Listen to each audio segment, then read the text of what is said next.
El silencio era denso en la biblioteca de caoba. Solo lo rompía el rítmico y arrogante golpeteo de sus zapatos de cuero contra la alfombra persa. Estaba de pie, examinando un tapiz renacentista.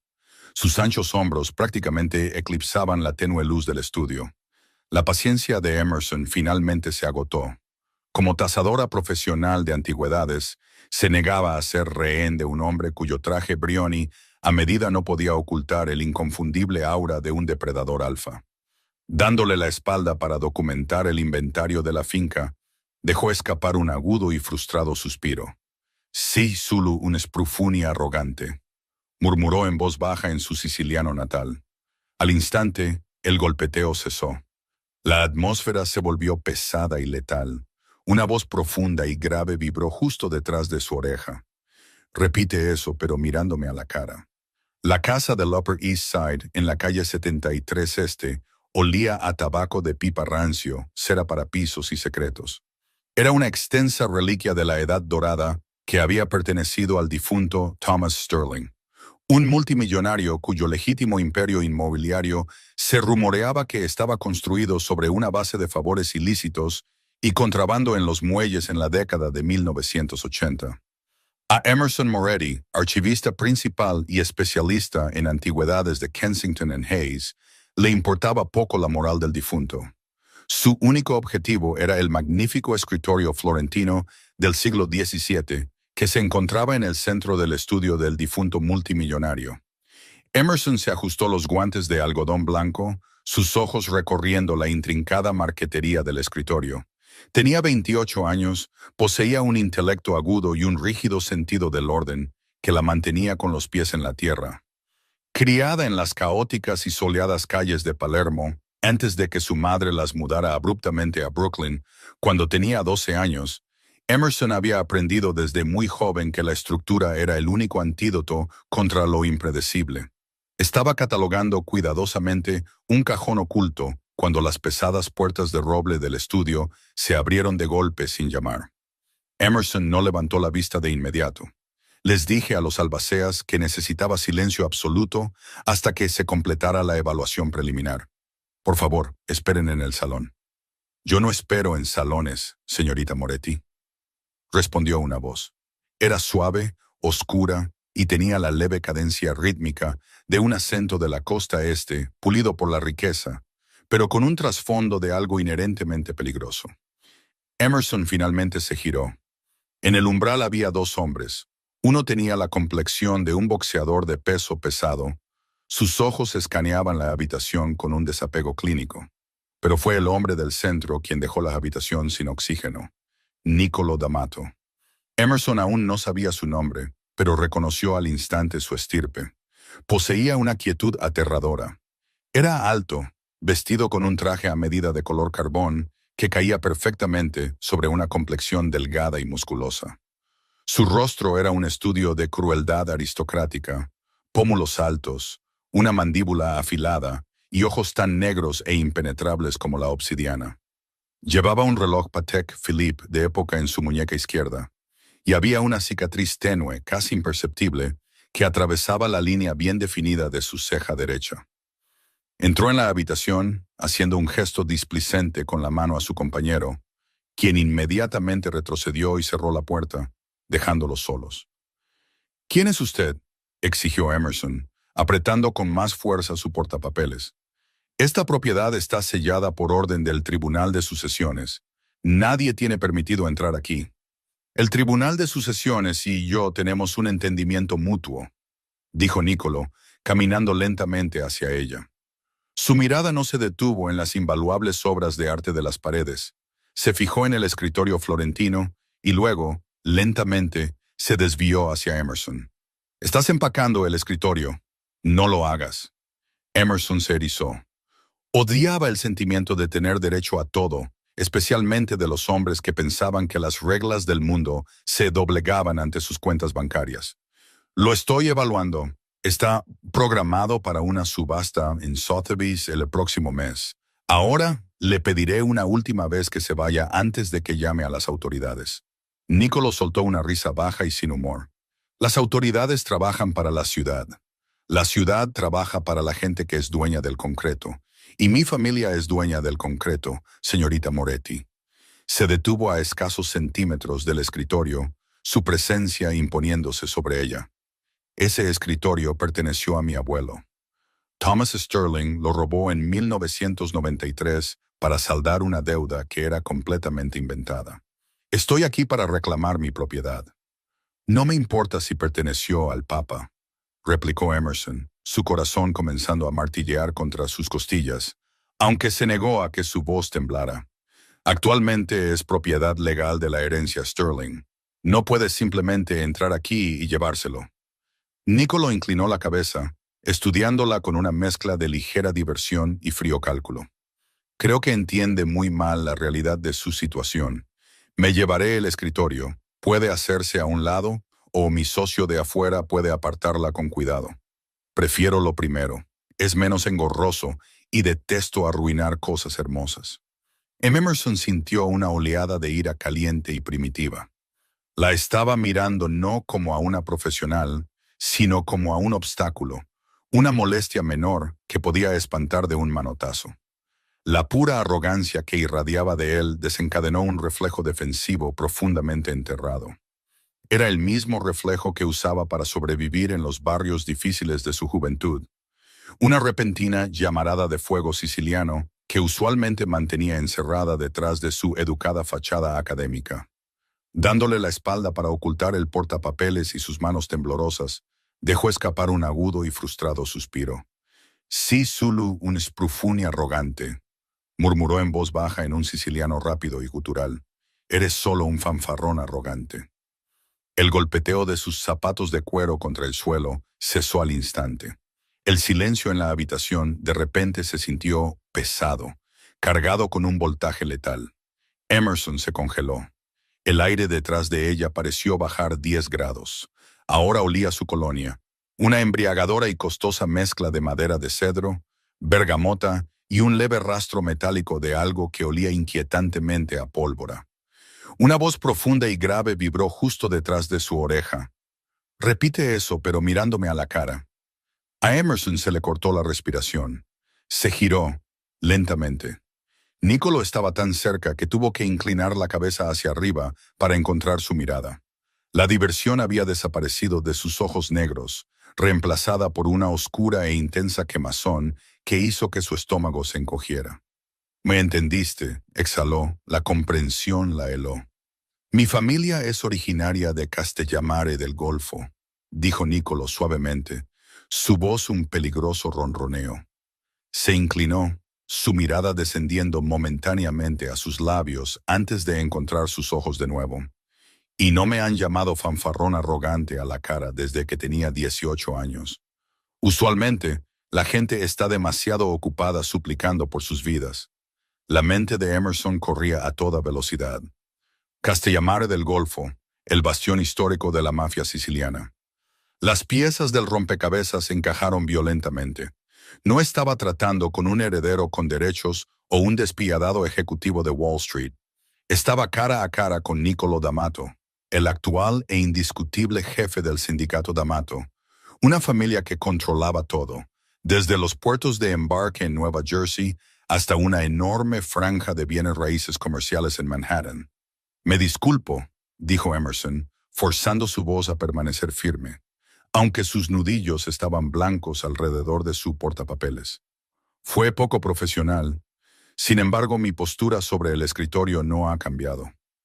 Los labios de Nicolo se crisparon, luchando contra una sonrisa genuina. «Increíble. Descubres exactamente qué clase de monstruo está parado frente a ti, y tu primer instinto es insistir en la gestión de inventario». «Mi trabajo es mi trabajo, señor D'Amato».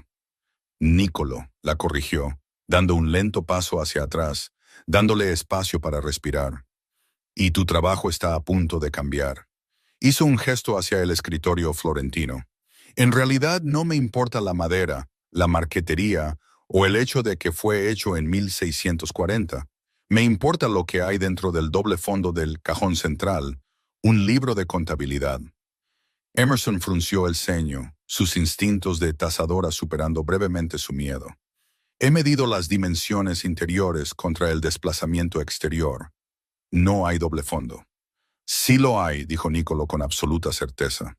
Está sellado con un mecanismo de cerradura de rompecabezas renacentista. Thomas Sterling no sabía que estaba allí, simplemente le gustaba el escritorio como un trofeo. Pero el hombre que lo construyó lo diseñó para ocultar secretos. Mi abuelo lo usó para ocultar los suyos. Si sabe que está ahí, entonces tómelo y váyase, dijo Emerson, deseando que simplemente se fuera. Lo haría, respondió Nicolo, metiendo las manos en los bolsillos. Pero el mecanismo es delicado. Requiere que se aplique presión a rosetas ocultas específicas en una secuencia que se ha perdido. Forzarlo con una palanca activará un depósito interno de ácido que destruirá el papel que hay dentro. Necesito a alguien que entienda la artesanía del siglo XVII para abrirlo sin destruir el legado de mi familia. La miró directamente. Emerson negó con la cabeza, retrocediendo un paso. No, absolutamente no. No me voy a involucrar en cualquier negocio ilícito que esté manejando. Nicolo suspiró, un sonido de profunda paciencia. Emerson, ¿puedo llamarte Emerson? Tu etiqueta con el nombre es bastante útil. Ya estás involucrada. Insultaste a un jefe de la mafia en su lengua ancestral. En mi mundo, eso usualmente requiere un castigo severo. Dio un paso hacia ella, su voz bajando una octava. Pero encuentro fascinante tu falta de instinto de supervivencia. Así que, este es el trato. Vas a empacar este escritorio. Mis hombres lo transportarán a mi finca. Vendrás con nosotros, abrirás el compartimento, me entregarás el libro de contabilidad y le pagaré a Kensington & Hayes el triple de tu tarifa de tasación habitual, más una bonificación muy generosa e irrastreable directamente para ti. ¿Y si me niego? Entonces me llevo el escritorio de todos modos, dijo Nicolo, sus ojos endureciéndose como el pedernal. Y te dejo aquí con una carrera arruinada, una antigüedad multimillonaria desaparecida bajo tu supervisión y la clara y persistente paranoia de que mi sombra te seguirá por el resto de tu vida. ¿Tenemos un acuerdo? No era una pregunta, era una trampa de acero cerrándose de golpe. Emerson miró el escritorio antiguo, luego al hombre despiadado que bloqueaba la salida. Había luchado toda su vida para construir una existencia respetable y segura. Ahora, con una maldición murmurada, había invitado al diablo a su propio santuario. Necesitaré mis herramientas especializadas, dijo Emerson, su voz completamente desprovista de emoción. La sonrisa de Nicolo regresó, aguda y victoriosa. Dante te acompañará a tu oficina a buscarlas. No intentes huir, Emerson. La ciudad es muy pequeña cuando estoy buscando a alguien. 2 horas después, Emerson se encontró sentada en la parte trasera de un Maybach a prueba de balas, mirando por las ventanas polarizadas mientras el horizonte de Manhattan se desvanecía en la distancia. Dante, el hombre musculoso del estudio, estaba sentado en el asiento del copiloto, silencioso como una tumba. Al lado de Emerson se sentaba Nicolo. Estaba leyendo una copia encuadernada en cuero del infierno de Dante Alighieri, en italiano original, luciendo demasiado cómodo. «¿Lees poesía?», comentó Emerson, incapaz de evitar que las palabras salieran. Lo absurdo de la situación crispaba sus nervios. Nicolo no levantó la vista de la página. Para entender las profundidades del infierno, uno debe leer los planos arquitectónicos. Emerson tragó saliva, volviendo su mirada a la ventana. El coche cruzó a toda velocidad el puente de Queensboro en dirección a la vasta riqueza y la oscuridad aislada de Long Island. La finca D'Amato en Oyster Bay era una fortaleza disfrazada de una extensa mansión al estilo de Gatsby de los años 20. Portones de hierro forjado se abrieron para revelar céspedes bien cuidados, sauces llorones antiguos y una enorme casa de piedra con vistas a las aguas grises y aceradas del estrecho de Long Island. Pero Emerson no pasó por alto las cámaras de seguridad ocultas en la mampostería, ni a los hombres con trajes oscuros que caminaban por el perímetro con el distintivo andar rígido de quienes portan armas ocultas. La escoltaron a una enorme biblioteca que hacía parecer pequeña la de Thomas Sterling. Las paredes estaban llenas de primeras ediciones, el aire olía a cuero fino y sal marina, y dominando el centro de la habitación, ya colocado sobre pesados caballetes acolchados, estaba el escritorio florentino. «Comienza», ordenó Niccolò, desabotonándose la chaqueta del traje y sirviéndose un vaso de un líquido ámbar de un decantador de cristal. Le ofreció uno, pero ella lo ignoró, abriendo su estuche de herramientas de cuero. Durante las siguientes 3 horas, Emerson se perdió en el trabajo. Era su mecanismo de defensa.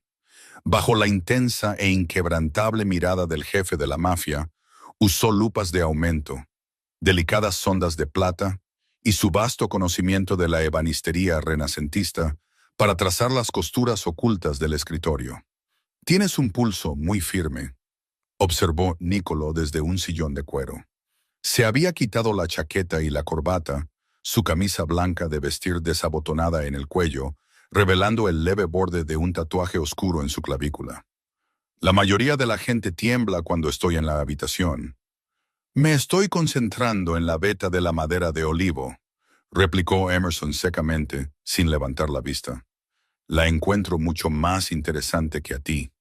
Niccolò soltó una risa genuina. Fue un sonido rico y cálido que la sobresaltó. «Cuidado, Emerson. Podría herir mi frágil ego». «Dudo que algo en ti sea frágil», murmuró, presionando un calibrador especializado en una pequeña roseta tallada en el borde. Escuchó un clic satisfactorio. «Tengo el primero». Niccolò se levantó y se acercó, inclinándose. El calor que irradiaba de él era palpable. «¿Cuántos más?» «3, pero tienen que ser presionados simultáneamente mientras se desliza el panel central», explicó Emerson, muy consciente de su proximidad. «Necesito otro par de manos». Niccolò no dudó. «Muéstrame». Emerson vaciló. Trabajar junto a él requería coordinación física. «Coloca tu pulgar izquierdo en el ojo de león tallado aquí, tu dedo índice derecho en el racimo de uvas en el panel derecho». Niccolò extendió la mano. Sus manos eran grandes, callosas, pero increíblemente precisas. Mientras colocaba sus dedos donde ella le indicó, su antebrazo rozó el de ella. Una descarga eléctrica, aguda e inesperada, recorrió el brazo de Emerson. Inhaló bruscamente, levantando la vista. Niccolò ya la estaba mirando. El aire entre ellos de repente se sintió espeso, privado de oxígeno. El depredador frío había desaparecido, reemplazado por un hombre que miraba a una mujer con una intensa y ardiente curiosidad. «A mi cuenta», susurró Emerson, forzando sus ojos a volver al escritorio. «1, 2, 3, presiona». Presionaron al unísono. Emerson introdujo su sonda en la costura final y tiró. Con un pesado y chirriante sonido de madera y latón antiguos, el doble fondo del escritorio se deslizó hacia atrás, revelando una cavidad oscura forrada de terciopelo. Dentro descansaba un pequeño libro de contabilidad de cuero negro. Niccolò soltó un suspiro, metió la mano y sacó el libro. Lo abrió, sus ojos escaneando la tinta desvaída. Emerson observó la transformación. La tensión se desvaneció de sus hombros, reemplazada por una oscura satisfacción reivindicativa. «Las rutas de envío de Pendleton», murmuró Niccolò, más para sí mismo que para ella. «Sterling realmente delató a mi abuelo con los federales en el 93. Está todo aquí, los sobornos, las fechas exactas». Cerró el libro de contabilidad, mirando a Emerson. «No tienes idea de lo que acabas de darme». «Te di exactamente lo que me obligaron a darte», dijo Emerson, retrocediendo, ansiosa por poner distancia entre ellos. «He cumplido mi parte. Quiero irme a casa». Niccolò la miró, su expresión indescifrable. Abrió la boca para hablar, pero las palabras fueron ahogadas por el sonido ensordecedor y explosivo de cristales rompiéndose. El enorme ventanal de la biblioteca explotó hacia adentro en una lluvia de mortales y brillantes fragmentos. «Al suelo», rugió Niccolò. Antes de que Emerson pudiera comprender el sonido de los disparos que resonaban en el césped, Niccolò se abalanzó sobre ella. La golpeó en la cintura, derribándola sobre la gruesa alfombra persa justo cuando una segunda ráfaga de balas destrozó la madera donde ella había estado de pie un segundo antes. Cayeron al suelo con fuerza, Emerson jadeando mientras se quedaba sin aliento. Nicolo la cubrió por completo con su cuerpo, protegiéndola de los cristales que caían y la madera que se astillaba. El pesado impacto de las balas contra los antiguos muros de piedra de la mansión vibraba a través del suelo. «Quédate perfectamente quieta», ordenó Nicolo, su voz mortalmente tranquila justo contra su oído.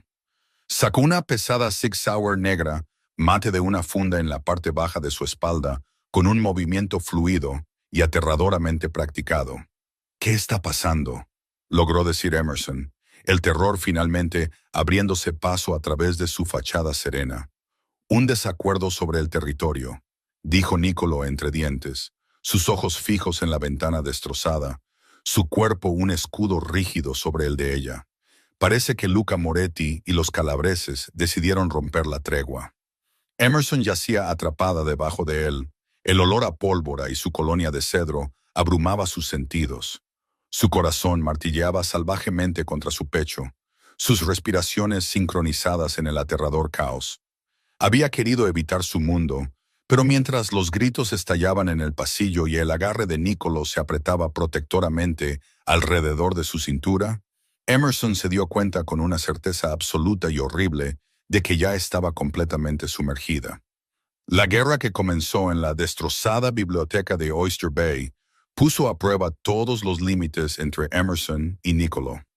Desde las calles manchadas de sangre de Brooklyn hasta las opulentas salas de juntas de Manhattan, Emerson demostró que no era una frágil tazadora, sino una reina formidable que podía navegar por las traicioneras aguas del sindicato D'Amato.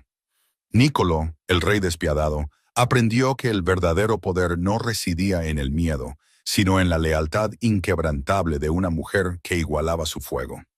Desmantelaron juntos la amenaza calabresa, su asociación forjada en la supervivencia y solidificada en una pasión innegable y arrolladora. Al final, el libro de contabilidad fue quemado, el pasado enterrado, y Emerson se mantuvo al lado de Nicolo, ya no como una cautiva, sino como la matriarca indiscutible de la familia. Nunca dejó de insultarlo en siciliano, y él nunca dejó de sonreír cuando lo hacía. El mundo se disolvió en una caótica sinfonía de violencia. La biblioteca, que momentos antes era un santuario de historia silenciosa, ahora era una zona de muerte. La madera antigua se astilló en metralla mortal. Primeras ediciones encuadernadas en cuero fueron destrozadas por balas de alto calibre, sus páginas revoloteando por el aire como nieve manchada con polvo de yeso. Emerson apretó los ojos, sus manos instintivamente subiendo para cubrirse la cabeza, pero el pesado y sólido cuerpo de Nicolo ya estaba allí, una barrera impenetrable entre ella y la embestida. Ahora olía a adrenalina, el sabor agudo y metálico de esta mezclándose con su costosa colonia. «Mantén la cabeza baja», ladró Nicolo, su voz cortando el ensordecedor rugido de los disparos automáticos. Cambió su peso, extendiendo su brazo derecho. Emerson abrió los ojos lo suficiente para ver la expresión aterradoramente tranquila en su rostro mientras disparaba a ciegas 3 disparos precisos y ensordecedores hacia la ventana destrozada. Un golpe seco desde el césped exterior señaló un impacto. El fuego entrante se detuvo por una fracción de segundo. De repente, las pesadas puertas de roble de la biblioteca fueron abiertas de una patada. Dante irrumpió en la habitación, flanqueado por otros 2 hombres con equipo táctico que portaban subfusiles negros mate. «Jefe, fuego de supresión. ¡Muévete!», rugió Dante, zambulléndose detrás de un sofá Chesterfield volcado y desatando una incesante lluvia de balas hacia la ventana rota. Nicolo no dudó. Agarró a Emerson por el cuello de su blusa de seda y la cintura de su falda, prácticamente levantándola de la alfombra persa. «De pie. Corre. Ahora». Las piernas de Emerson parecían de plomo, pero el puro terror, sin adulterar, la impulsó hacia adelante. Se arrastró hacia las pesadas puertas de caoba, resbalando ligeramente en un trozo de madera pulida. Nicolo la agarró del brazo, su agarre magullador pero seguro, arrastrándola fuera de la biblioteca y hacia el cavernoso pasillo de mármol.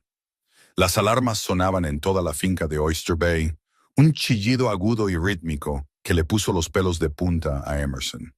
El personal de seguridad pasaba corriendo a su lado, sus rostros sombríos y concentrados.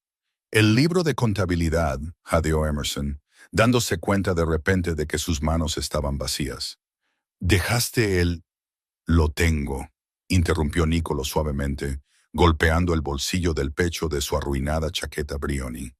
Incluso en medio de un asedio, poseía una exasperante frialdad. La arrastró por un pasillo secundario y poco iluminado que olía ligeramente a piedra húmeda y vino. «Sigue moviéndote. Han atravesado la puerta exterior, pero no pasarán del vestíbulo».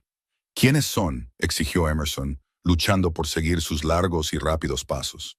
Sus tacones sensatos lo hacían imposible. Sin pedir permiso, se detuvo, se los quitó de una patada y continuó corriendo descalza sobre el frío mármol. Nicolo miró sus zapatos descartados, un destello de algo parecido al respeto cruzando sus oscuros ojos. Calabreses, una facción rival que opera desde el Bronx y partes de Queens. Teníamos una tregua. ¿Y la rompieron por un escritorio?, preguntó ella con incredulidad. «La rompieron por lo que el escritorio representa», corrigió Nicolo, deteniéndose abruptamente frente a una pesada puerta de hierro al final del pasillo. Introdujo un código de 6 dígitos en un teclado digital. «Poder, influencia. El hombre que los lidera es un parásito llamado Luca Moretti». Emerson se congeló. La sangre se drenó por completo de su rostro, dejándola mareada y con náuseas. «¿Qué acabas de decir?». Nicolo abrió la pesada puerta de hierro, revelando una escalera de concreto que descendía a la oscuridad. Se volvió para mirarla, frunciendo el ceño ante su repentina palidez. «Luca Moretti. ¿Por qué?». «Mi apellido», susurró Emerson, su voz temblando. «Mi nombre es Emerson Moretti». Los ojos de Nicolo se oscurecieron. Los iris de obsidiana se contrajeron. El aire entre ellos se volvió eléctrico, cargado de una repentina y sofocante sospecha. Dio un lento paso hacia atrás, la boca de su Sig Sauer bajando marginalmente, pero todo su cuerpo se puso rígido. «¿Es esto una coincidencia, Emerson?», preguntó suavemente. Era el mismo tono peligroso y grave que había usado en la casa de Thomas Sterling, el que prometía la ruina absoluta. «Sí, por supuesto que lo es», tartamudeó, retrocediendo hasta que sus hombros tocaron la fría pared de piedra. «Moretti es un apellido común en Sicilia. Mi madre y yo nos fuimos de Palermo cuando yo tenía 12 años. Mi padre era pescador. Murió de insuficiencia hepática». Nicolo la miró fijamente, analizando su pánico, buscando la mentira. Se metió en su espacio personal, su imponente figura atrapándola contra la pared. Extendió la mano, su pulgar calloso inclinando bruscamente su barbilla hacia arriba para que se viera obligada a mirarlo a los ojos. «Luca Moretti tenía un hermano en Palermo», dijo Nicolo, su voz un murmullo bajo y letal. «Un hermano que se bebió hasta la tumba a una edad temprana, dejando atrás a una esposa y una hija de lengua afilada que desapareció en América». A Emerson se le cortó el aliento. «No, no, eso es imposible. Mi madre limpiaba casas en Brooklyn. No teníamos nada que ver con este mundo». «Tu madre te escondió», corrigió Nicolo, su pulgar soltando su barbilla, aunque su mirada permaneció fija en la de ella. «Y de alguna manera, por un espectacular y retorcido giro del destino, terminaste en mi biblioteca sosteniendo la única pieza de presión que podría desmantelar a mi familia, justo cuando tu tío lanza un asalto a mi hogar». Antes de que Emerson pudiera procesar la horrible revelación de su propio linaje, la voz de Dante resonó por el pasillo. «Nicolo, han entrado en el ala este. Tenemos que ir bajo tierra ahora». Nicolo no rompió el contacto visual con Emerson. «Terminaremos esta conversación. Si descubro que me estás engañando, Emerson, un linaje compartido no te salvará». La agarró por la muñeca y la arrastró hacia la oscura escalera, sumergiéndolos a ambos en las entrañas subterráneas de la finca. El túnel subterráneo olía a tierra y gases de escape, y finalmente los condujo a un garaje reforzado donde esperaba una flota de todoterrenos negros y blindados. El viaje a Manhattan fue un borrón de maniobras a alta velocidad y un silencio tenso y sofocante. Emerson se sentó en la parte trasera del Lincoln Navigator, con los pies descalzos recogidos debajo de ella, mirando fijamente el oscuro separador de privacidad que los separaba del conductor. Su mente daba vueltas. Luca Moretti, un jefe de la mafia, su tío. La madre que la había criado con reglas estrictas y trabajo duro había estado huyendo de una pesadilla que Emerson ni siquiera sabía que existía. A su lado, Niccolo estaba en silencio. Se había quitado la chaqueta del traje arruinada y se estaba arremangando la manga de su camisa blanca. Los ojos de Emerson se desviaron hacia el movimiento y se abrieron de par en par. Una mancha espesa y oscura de sangre se extendía rápidamente por el algodón blanco de su bíceps izquierdo. «Estás herido», dijo Emerson, la conmoción superando temporalmente su miedo hacia él. Niccolo miró su brazo con leve molestia, como si la herida de bala fuera una taza de café derramada, un rasguño, un cristal volando o un rebote. «No tocó la arteria. Necesitas un hospital». «Necesito una copa», replicó secamente. «Los hospitales hacen preguntas.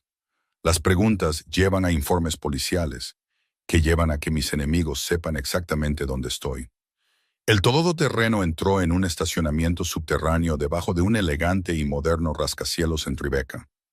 Tomaron un ascensor privado que se abría directamente a un extenso ático minimalista.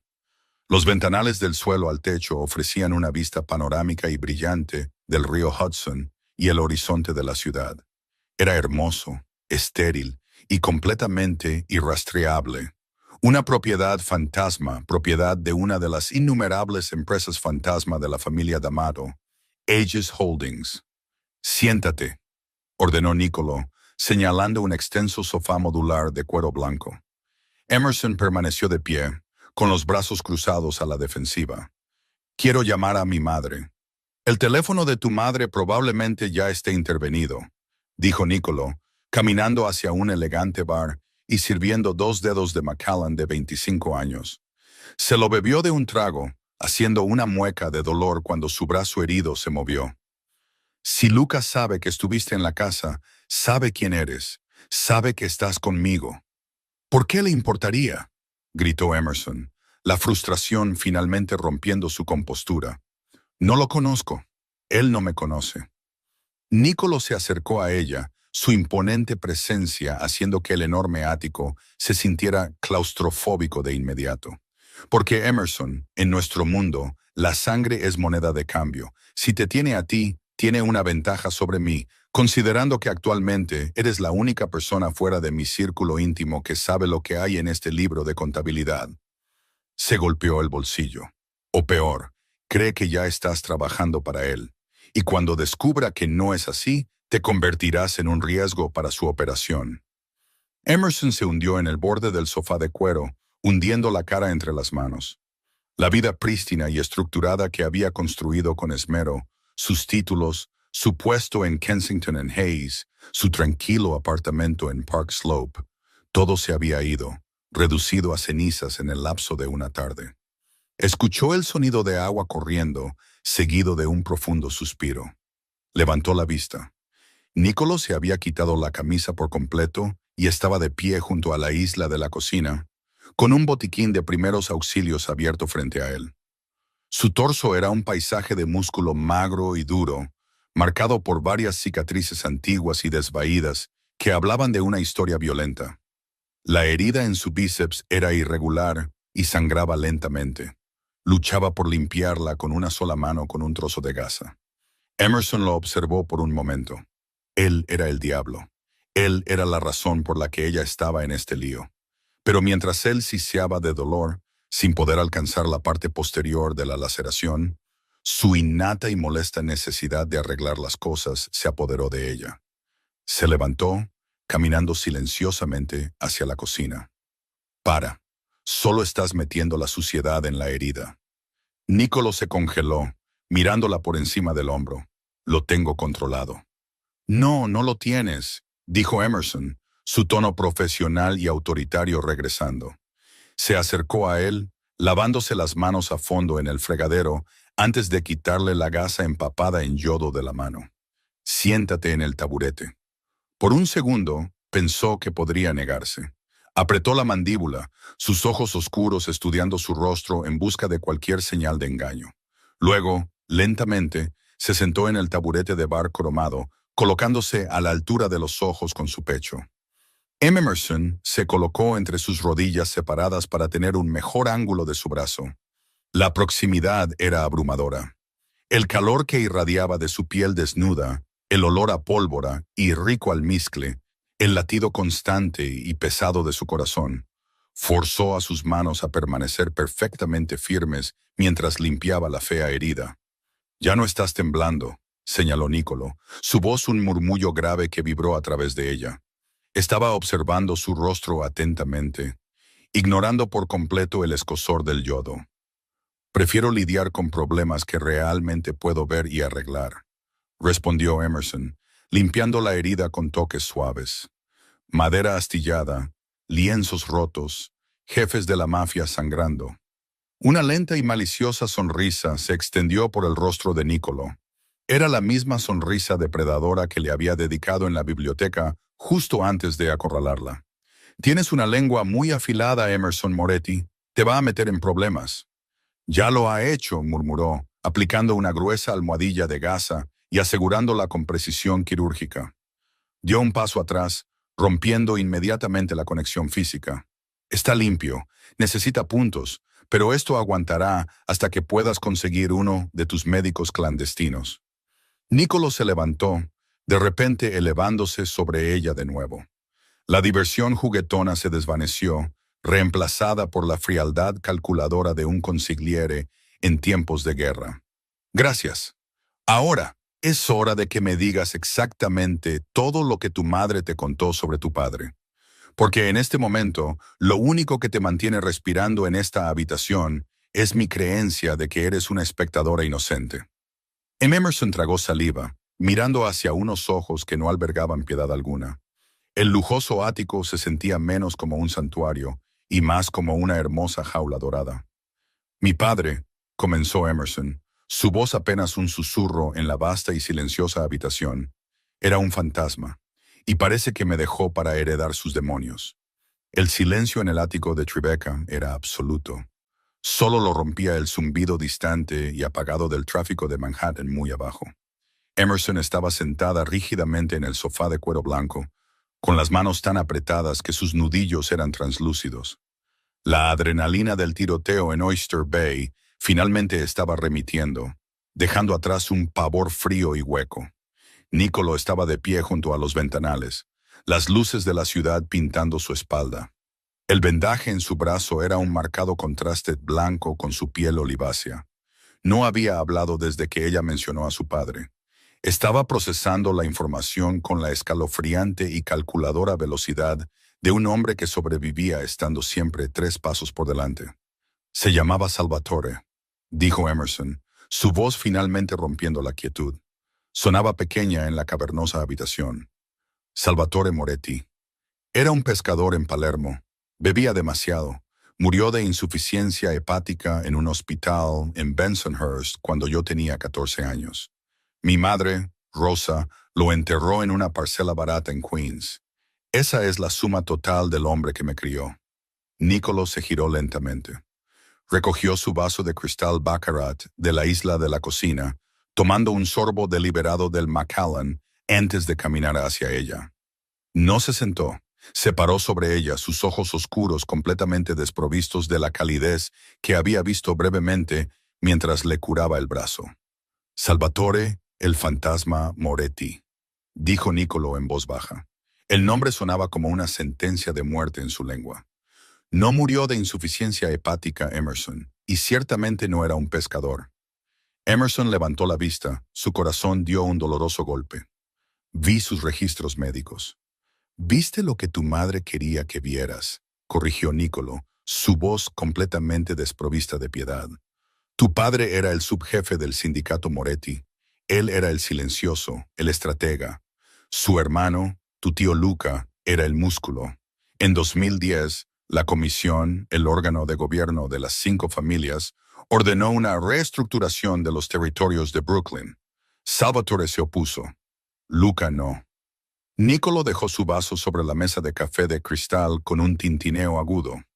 Se inclinó, apoyando las manos en los brazos del sofá, atrapando a Emerson en su sombra. El olor de él, peligro, whisky caro y masculinidad cruda era embriagador y aterrador. Tu padre no estaba enfermo, Emerson, murmuró Nicolo, su rostro a centímetros del de ella. Fue envenenado, un derivado de talio de acción lenta deslizado en su espresso durante el transcurso de un mes por un lugarteniente de confianza. Un lugarteniente que respondía directamente a Luca. Emerson dejó de respirar. El prístino ático giró violentamente. La narrativa de toda su vida, la madre inmigrante luchadora, el padre trágico y defectuoso, se estaba desintegrando en cenizas. Luca mató a su propio hermano. El poder no tolera hermanos, afirmó Nicolo rotundamente. Cuando Salvatore murió, tu madre supo que ella era la siguiente, y tú, junto con ella, huyó. Cambió sus números de seguro social, se enterró en el trabajo doméstico en un barrio controlado por la mafia rusa, donde los italianos rara vez se aventuraban, y borró tu historia. ¿Por qué me dices esto?, susurró Emerson, una lágrima finalmente escapando y trazando un camino caliente por su mejilla. Se la secó con rabia. No lloraría frente a él. La expresión de Nicolo se suavizó, solo una fracción. Extendió la mano, su pulgar atrapando una segunda lágrima que ella no había notado. Su toque fue sorprendentemente gentil para un hombre capaz de tal violencia. Porque necesitas entender el tablero en el que estás jugando, Emerson. Ya no eres un peón en esta guerra. Para los tradicionalistas de la familia Moretti, la vieja guardia que despreciaba el reinado brutal y descuidado de Luca, tú eres la legítima heredera de Salvatore. Tú eres la reina. Emerson soltó una risa amarga y sin humor, apartando su mano. Soy una tasadora de antigüedades, auténtico marquetería del siglo XVII. No dirijo una familia de la mafia. No tienes que hacerlo, dijo Nicolo, su mirada cayendo a sus labios antes de volver a sus ojos, oscuros e intensos. Pero Lucas sabe que mientras respires, su derecho al trono está en disputa. El ataque a mi finca hoy no solo venía por el libro de contabilidad, venía por ti. Debió enterarse de que Kensington and Hayes te envió. Cronometró el ataque perfectamente. El pánico, frío y agudo, se apoderó del pecho de Emerson. Mi madre, si Lucas sabe quién soy, sabe dónde está. Se puso de pie de un salto, casi chocando con el sólido pecho de Nicolo. Tengo que llamarla. Tengo que sacarla de Brooklyn. Nicolo la agarró por los hombros, su agarre firme. Mis hombres ya están en camino a Bensonhurst. Dante envió un equipo en el momento en que cruzamos el puente de Queensboro. Si está allí, la asegurarán. No confío en tus hombres, gritó Emerson, luchando contra su agarre. El temperamento siciliano que mantenía tan cuidadosamente enterrado estalló. No confío en ti. Tú me arrastraste a esto. Nicolo no se inmutó. Absorbió su ira, sus manos deslizándose por sus brazos para agarrar sus muñecas, atrayéndola contra su pecho desnudo. El repentino e intenso contacto físico la dejó sin fuerzas para luchar. Levantó la vista, su respiración entrecortada por el hambre cruda y no disimulada en sus ojos.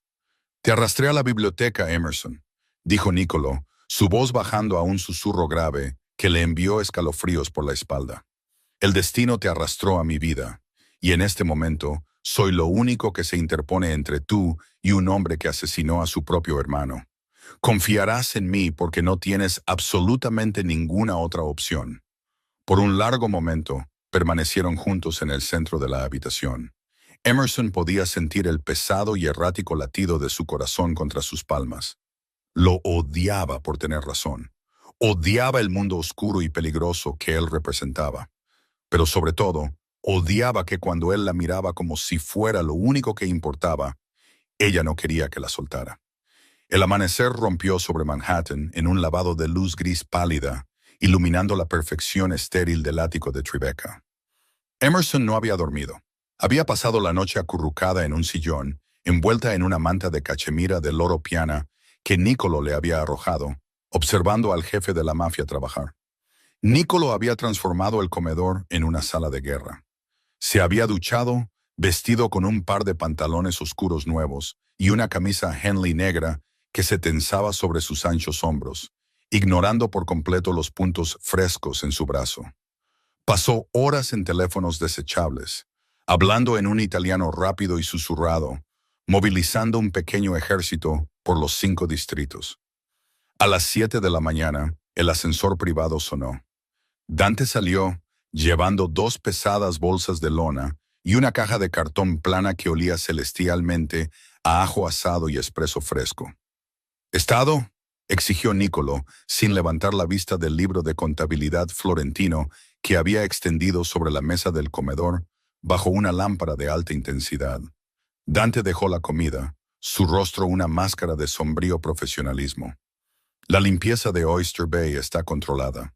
El jefe de policía local del condado de Nassau aceptó la donación al fondo de viudas. El informe oficial citará una explosión de una tubería de gas en el ala este. En cuanto a Brooklyn», vaciló mirando a Emerson. Emerson se levantó al instante, la manta de cachemira cayendo al suelo. «Mi madre, ¿la encontraron?» «La casa en Bensonhurst está vacía, señorita Moretti», dijo Dante pesadamente. Las rodillas de Emerson flaquearon. Niccolo cruzó la habitación en un segundo, agarrándola por el codo y ayudándola a sentarse en una silla del comedor. «¿Hubo lucha, Dante?», preguntó, su voz mortalmente tranquila. «No, jefe», respondió Dante. «No hay señales de entrada forzada. No hay sangre. Los armarios estaban medio vacíos. Parecía que empacó una maleta y se fue. Pero Dante sacó una pequeña bolsa de plástico sellada de su bolsillo y la colocó sobre la mesa. Mis hombres encontraron esto clavado en el interior de la puerta principal.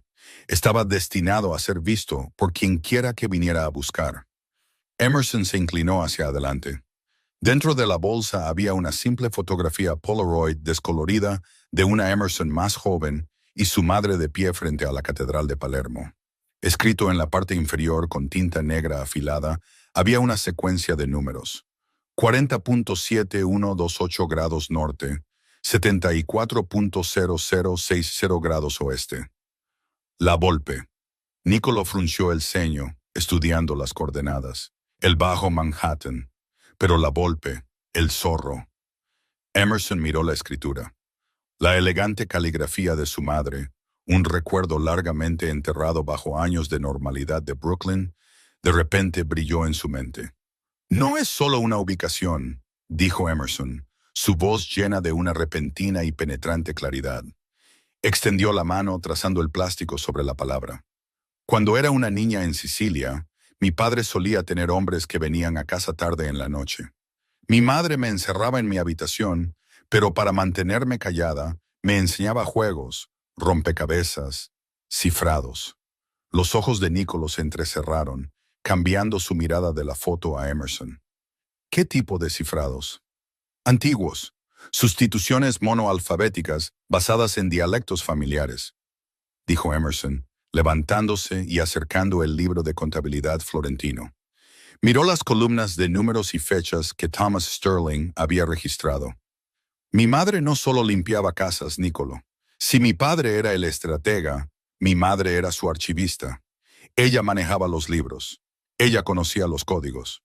Niccolo miró el libro de contabilidad, luego de nuevo a Emerson, una lenta comprensión amaneciendo en su rostro. «¿Me estás diciendo que tu madre, Rosa, fue quien encriptó los registros financieros del sindicato Moretti?» «Sí», exhaló Emerson, sus ojos recorriendo las páginas del libro de Sterling. «Y este libro, Sterling no solo anotó sus sobornos a tu abuelo. Copió el estilo de encriptación de los hombres con los que trataba para ocultar los pagos reales. Usó el cifrado de mi madre». Agarró un bolígrafo y un bloc de notas de la mesa. Durante 10 minutos, la habitación estuvo en silencio sepulcral, salvo por el furioso rascar de su pluma.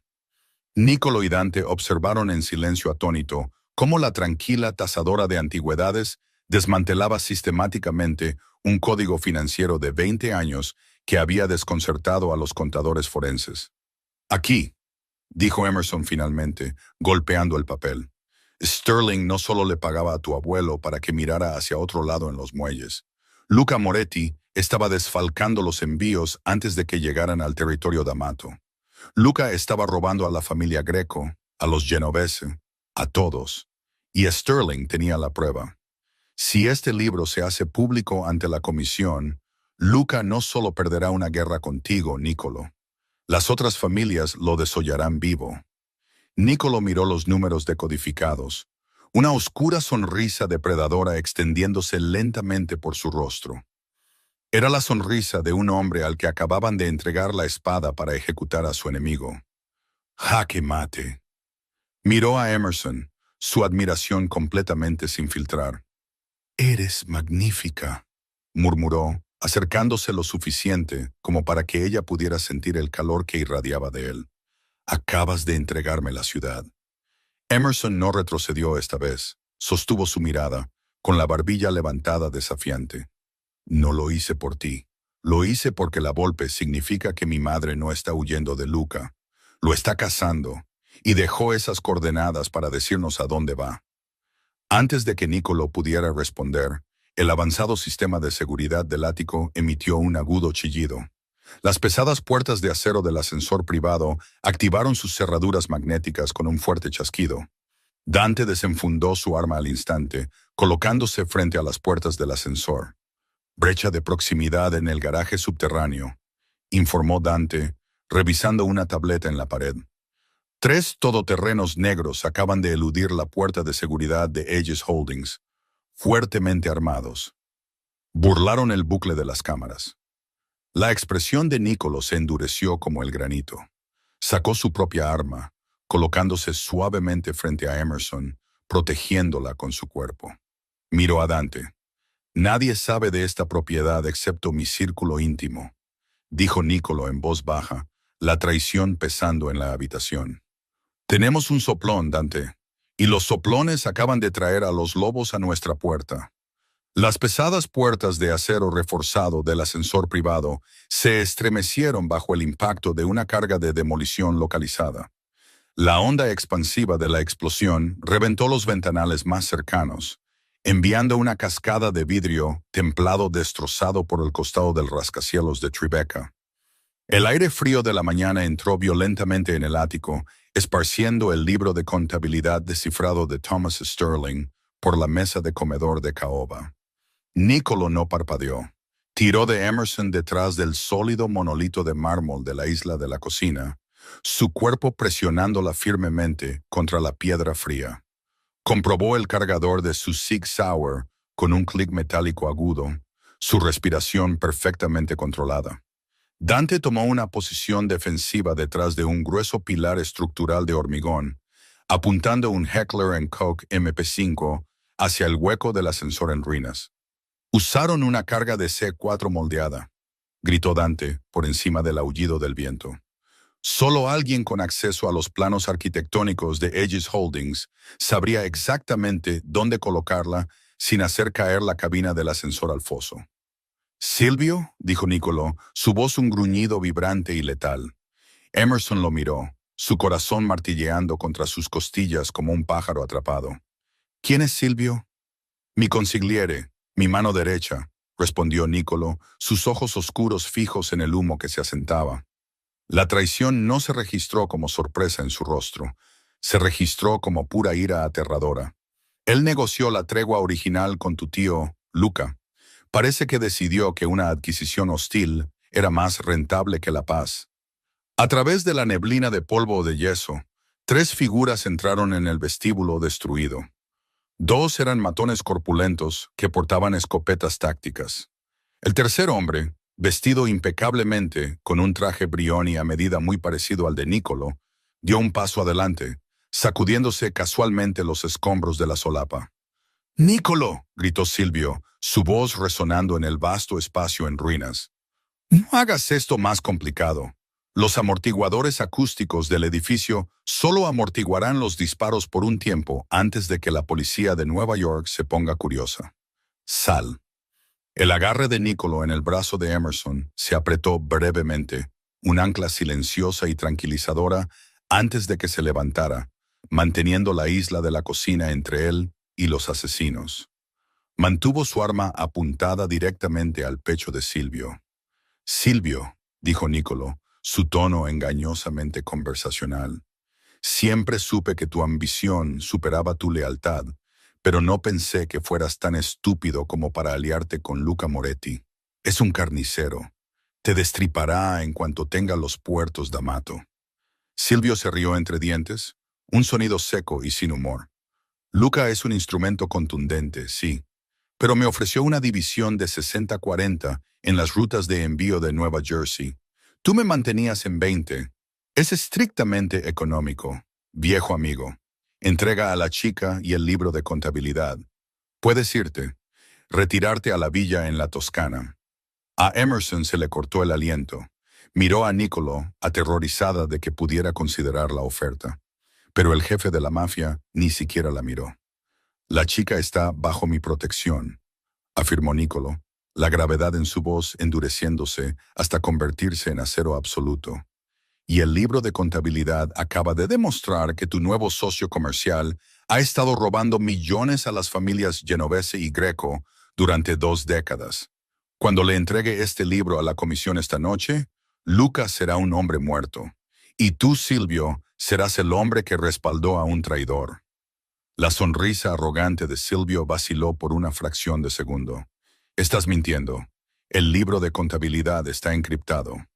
«Ya no», intervino de repente Emerson, saliendo ligeramente de detrás del ancho hombro de Nicolo. Su sangre siciliana rugió en sus oídos, ahogando su miedo. Usó una sustitución monoalfabética basada en un dialecto palermitano. La descifré hace 10 minutos. Tenemos cada fecha, cada número de cuenta y cada dólar robado documentado. Silvio la miró fijamente, sus ojos entrecerrándose. «Debes ser la bastarda de Salvatore. Tienes el molesto hábito de tu padre de hablar demasiado». Levantó la mano, haciendo una señal a sus matones. «Maten al jefe. Mantengan a la chica viva hasta que tengamos el libro». «Dante, ahora», ordenó Nicolo. El caos estalló. Dante no disparó a los hombres. Disparó a quemarropa al panel de control central de la casa inteligente del ático en la pared. La destrucción del sistema central activó instantáneamente el protocolo de bloqueo pesado de Aegis Holdings. Sonaron sirenas ensordecedoras. Gruesas persianas de titanio, a prueba de balas, se cerraron de golpe sobre las ventanas reventadas, sumiendo el ático en una oscuridad casi total, iluminado solo por el resplandor estroboscópico rojo de las luces de emergencia. En la repentina privación sensorial, Nicolo se movió con una velocidad aterradora. No disparó a ciegas. Se basó en el diseño que conocía íntimamente. Agarró la cintura de Emerson, arrastrándola hacia la puerta oculta de la despensa. Los disparos destrozaron la isla de mármol donde habían estado de pie segundos antes, el sonido ensordecedor en la habitación sellada. Por aquí, Nicolo empujó a Emerson al estrecho y oscuro pasillo de servicio detrás de la despensa.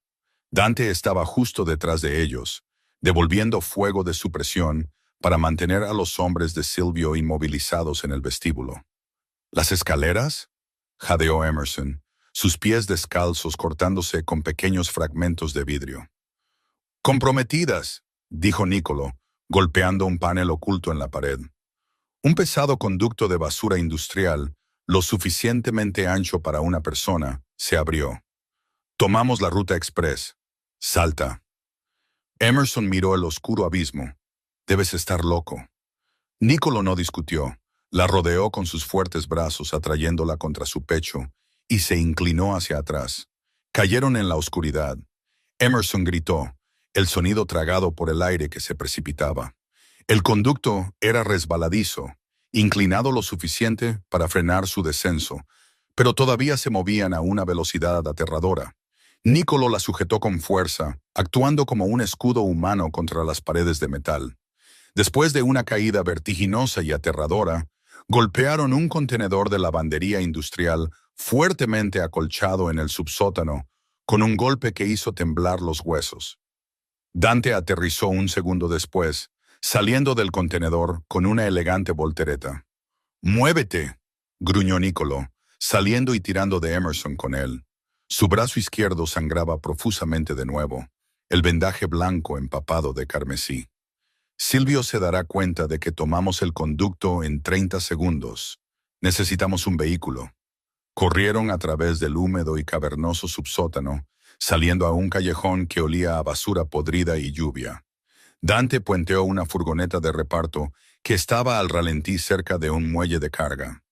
Mientras se alejaban a toda velocidad hacia el laberinto del Bajo Manhattan, Emerson miró las coordenadas GPS escritas en la fotografía, todavía aferrada en su mano temblorosa.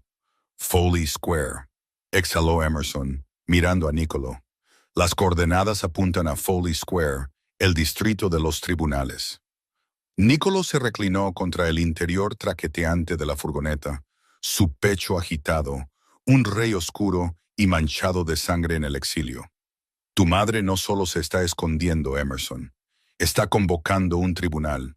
Convocó a la comisión. La lluvia comenzó a caer a cántaros cuando la furgoneta robada se detuvo ante una pesada puerta de hierro forjado sin marcar detrás de un antiguo edificio municipal cerca de Foley Square. Era una zona saturada de fuerzas del orden, jueces, fiscales, con la sede de la policía de Nueva York a solo unas manzanas. Era el último lugar donde alguien esperaría que se reunieran los jefes de las 5 familias de la mafia de Nueva York. «Los viejos túneles de Tammany Hall», murmuró Nicolo, sus ojos escaneando el callejón resbaladizo por la lluvia. «Mi abuelo solía hablar de este lugar. Terreno neutral. No se permiten armas dentro. Si se derrama sangre aquí, la familia infractora es aniquilada por las otras 4». Dante se quedó con la furgoneta para asegurar una ruta de escape. Nicolo y Emerson se acercaron a la pesada puerta de metal. 2 hombres enormes con gabardinas montaban guardia. Palparon a Nicolo, confiscando su Sig Sauer, pero se detuvieron cuando miraron a Emerson. «Ella está conmigo», dijo Nicolo, su voz sin dejar lugar a discusión, «y lleva la sangre de Salvatore Moretti». Los guardias intercambiaron una mirada, luego abrieron silenciosamente la pesada puerta. Descendieron por una escalera de caracol de hierro forjado que olía a tierra húmeda y humo de puros viejos. En la parte inferior, una pesada puerta de roble se abría a un enorme bar clandestino subterráneo que se había conservado desde los años 20. Cabinas de terciopelo bordeaban las paredes, y una gran mesa de caoba dominaba el centro de la habitación. Sentados a la mesa había 3 hombres mayores, los jefes de las familias Genovese, Greco y Colombo, hombres que controlaban miles de millones de dólares y miles de vidas. Pero los ojos de Emerson los pasaron por alto por completo. De pie a la cabeza de la mesa, vestida con un elegante traje negro, a medida que le parecía completamente ajeno, estaba Rosa Moretti. No se parecía a la mujer cansada que limpiaba casas en Brooklyn. Su postura era recta como una vara, su cabello canoso recogido en un severo moño, sus ojos ardiendo con un intenso fuego calculador. «Mamá», susurró Emerson, la palabra atascándose en su garganta. Los ojos de Rosa se clavaron en Emerson. Un destello de alivio maternal pasó por sus severos rasgos, pero rápidamente lo enmascaró. «Sobreviviste a los lobos, mi apicolina, y trajiste al chico D'Amato». Antes de que Emerson pudiera correr hacia ella, las pesadas puertas del extremo opuesto de la habitación se abrieron violentamente. Luca Moretti entró, flanqueado por Silvio y otros 3 capos. Luca era un hombre enorme y corpulento, con un cuello grueso y una cara marcada por décadas de peleas callejeras. Irradiaba una violencia cruda y sin refinar. «¿Qué es esto?», rugió Luca, sus ojos recorriendo la habitación, finalmente posándose en Rosa. «¿Tú? ¿La viuda de un hombre muerto convoca una reunión de la comisión? Debería haberte enterrado junto a mi débil hermano». El jefe de la familia Greco, un anciano con voz ronca, levantó una mano. «Silencio, Luca. Rosa convocó esta reunión bajo el derecho del usurpador. Afirma que robaste el trono». «Es una mujer loca», escupió Luca, dando un paso amenazador hacia adelante. Nicolo se interpuso suavemente frente a Emerson, bloqueando el camino de Luca. No está loca, Luca. Es una contable y sabe exactamente cuánto robaste a los hombres sentados en esta mesa. Luca se congeló, sus ojos fijos en Nicolo. No tienes pruebas, D'Amato. Ese libro de contabilidad es un galimatías. Emerson salió de detrás de Nicolo. El miedo que la había paralizado todo el día se evaporó, reemplazado por una furia fría y justa. Este hombre había asesinado a su padre. Le había robado la vida. Caminó hacia adelante, golpeando el libro de contabilidad de Thomas Sterling sobre la mesa de caoba. Junto a él colocó el bloc de notas con sus cifrados traducidos. Es una sustitución de dialecto palermitano, dijo Emerson, su voz resonando clara y fuerte en la cavernosa habitación. Miró directamente a los jefes de la comisión. Mi padre diseñó el código, mi madre llevaba los libros, y yo acabo de traducirlo. Hace 20 años, Luca Moretti conspiró con Thomas Sterling. Desvió el 20% de cada contenedor de envío perteneciente a las familias Greco y Genovese, canalizando el dinero a través de cuentas fantasma de Aegis Holdings. La habitación quedó en un silencio sepulcral. Los tres dones se inclinaron hacia adelante, sus ojos escaneando las páginas traducidas. La atmósfera pasó de tensa a completamente letal. «Pequeña», gruñó Luca, abalanzándose hacia Emerson. No dio ni 2 pasos. Nicolo se movió con una violencia aterradora y fluida. Agarró a Luca por las solapas de su traje, utilizando su impulso hacia adelante, y estrelló al hombre masivo de cara contra la sólida mesa de caoba con un crujido repugnante. Silvio buscó un arma oculta, violando la regla sagrada del terreno neutral, pero Rosa Moretti fue más rápida. De los pliegues de su traje a medida, sacó un pequeño Derringer de plata y lo apuntó directamente a la frente de Silvio. «Inténtalo, traidor», siseó Rosa. El jefe de la familia Genovese levantó la vista del libro de contabilidad, su rostro una máscara de fría furia. Miró al sangrante y quejumbroso Luca, luego a Silvio. «La prueba es absoluta», carraspeó el viejo don. «Luca Moretti, has robado a la comisión. Asesinaste a un hombre hecho, tu hermano, Salvatore. La pena es la muerte. Los activos de la familia Moretti quedan congelados hasta que se nombre un nuevo jefe».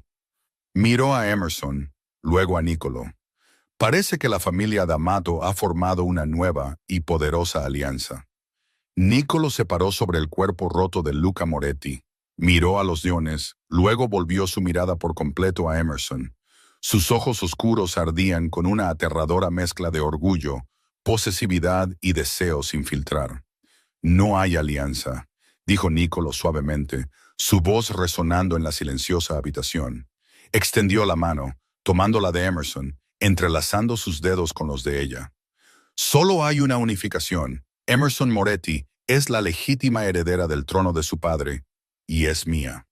Emerson no se apartó. Apretó su mano, el calor de su piel anclándola. Miró a su madre, quien asintió lentamente en señal de aprobación, luego a su tío, arrastrándose por el suelo. Había entrado en una casa como tasadora y había salido de una bóveda subterránea como una reina. «¿Ves?», susurró Emerson en siciliano, mirando a los oscuros y absorbentes ojos de Nicolo. «Soy tuya, y tú eres mío». Nicolo sonrió, una sonrisa depredadora y victoriosa. La guerra había terminado. La guerra que comenzó en la destrozada biblioteca de Oyster Bay puso a prueba todos los límites entre Emerson y Nicolo. Desde las calles manchadas de sangre de Brooklyn hasta las opulentas salas de juntas de Manhattan, Emerson demostró que no era una frágil tasadora, sino una reina formidable que podía navegar por las traicioneras aguas del sindicato. Nicolo, el rey despiadado, aprendió que el verdadero poder no residía en el miedo, sino en la lealtad inquebrantable de una mujer que igualaba su fuego. Juntos, desmantelaron la amenaza calabresa, su asociación forjada en la supervivencia y solidificada en una pasión innegable y arrolladora. Al final, el libro de contabilidad fue quemado, el pasado enterrado, y Emerson se mantuvo al lado de Nicolo, ya no como una cautiva, sino como la matriarca indiscutible de su imperio unificado. Nunca dejó de insultarlo en siciliano, y él nunca dejó de sonreír cuando lo hacía. Gobernaron la ciudad, completa y eternamente entrelazados.